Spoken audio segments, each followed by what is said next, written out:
Hello and welcome back to Archer's Corner. I am Bob. And I'm Casey, and today we're going to be talking about 5 popular mid-tier bows. They're not flagship bows, however, with the testing that we are running, we're going to find out how close these compare to flagship bows, but at an affordable mid-tier price. We're comparing the Bear Alaska, the Bear Legend XR, PSE Drive, PSE Altera, and the Hoyt Torax. Let's get right to it. Let's talk about the speed of these bows. On the speed, we used a 450 grain arrow at a 70-pound draw. Yeah, so basically the goal was to shoot the bow and record the speed as if it was already a hunting setup. Everybody can go on to the internet and look at the IBO speed.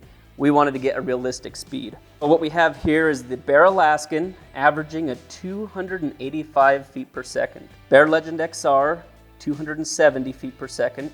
PSE Drive, 277 feet per second. PSE Altera, 279 feet per second. Hoyt Torax, 273 feet per second. The 450 grain arrow is a fairly heavy arrow. If we wanted to use a 3D arrow, it would be way higher speeds. So, like Casey said, it was more of a hunting setup.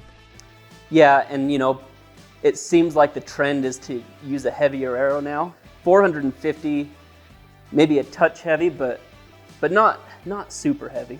I do like how fast the Bear Alaskan was on speed. 285 feet per second was pretty surprising with that heavy of an arrow. Very surprising with the 450 grain arrow.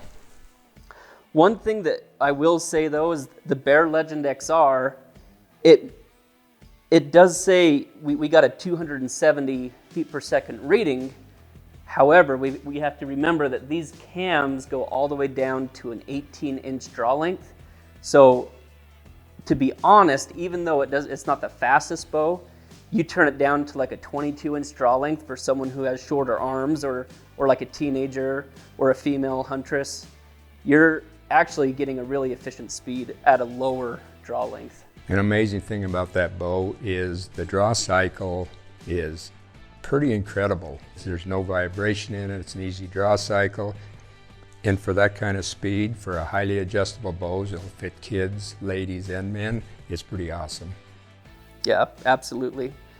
One other thing I'll say on the rest of the bows for speed, they're all going to be in the mid 270s, which for any animal in North America is plenty.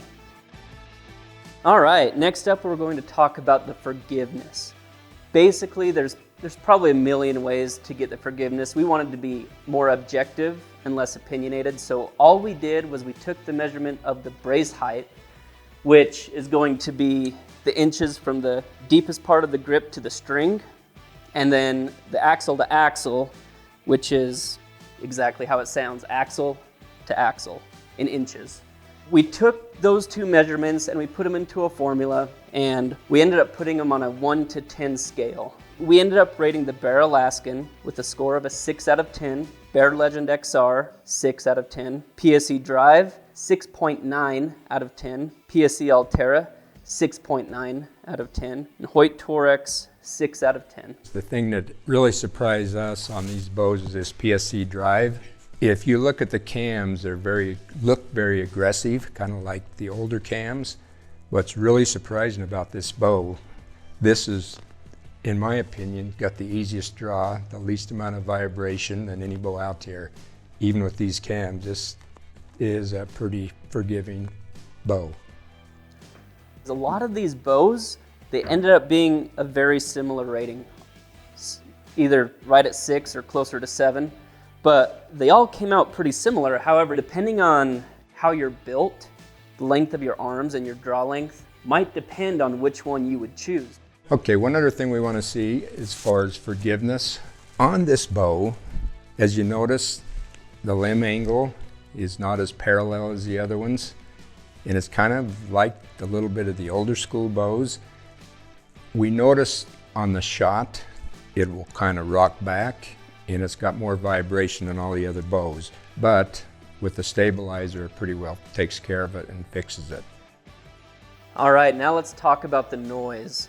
So what we did was we used a basic microphone and we came up with a decibel rating. What we found was they're all pretty dang close. What we ended up with is the Bear Alaskan coming in at 78 decibels, the Bear Legend XR 81 decibels, the PSE Drive 76 decibels, PSE Altera 76 decibels, and the Hoyt Torex at 78 decibels. You know what's crazy about this? They're all that close.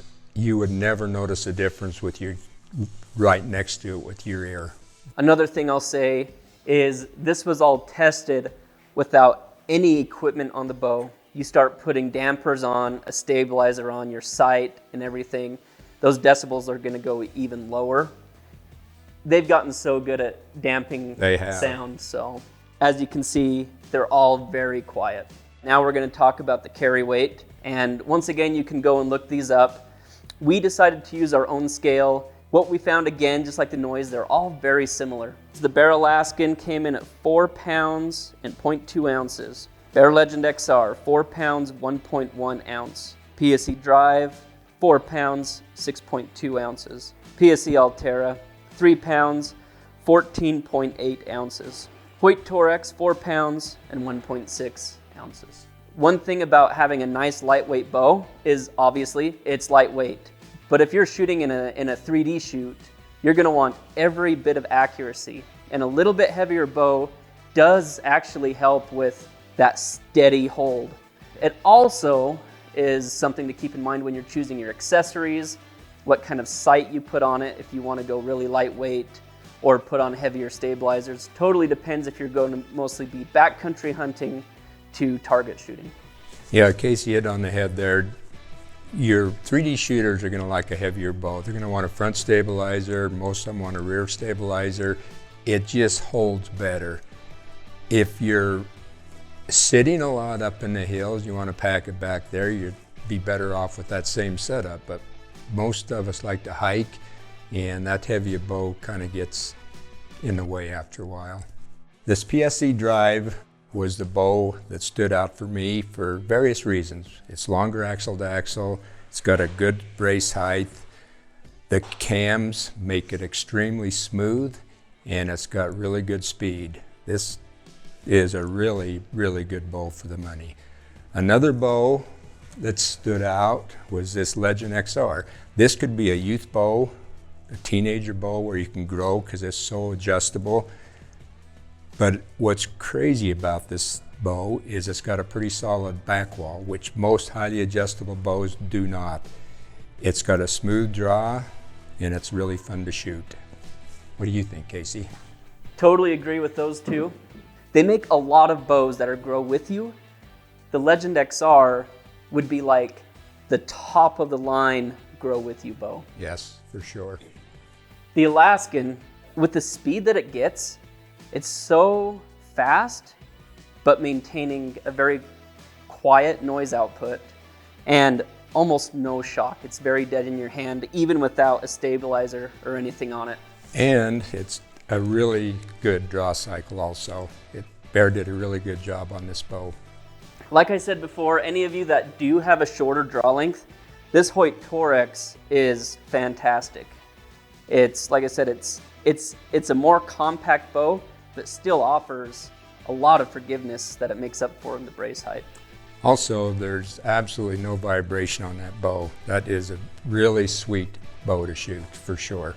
And then on the PSE Altera, like Bob was saying, little more shock, little more vibration. It's also the lightest bow, and when you do have a light bow, you do pick up a little more shock. But I think once you put some accessories on here, a stabilizer and a sight, and add a little weight to it, pretty awesome shooting bow and a lot of forgiveness. Let us know which bows you want us to test next, and be sure to like and subscribe for more videos like this one. You need to come into your local Isles dealer and test these bows for yourself. Or shop online with the link in the description. That is true, and thanks for watching.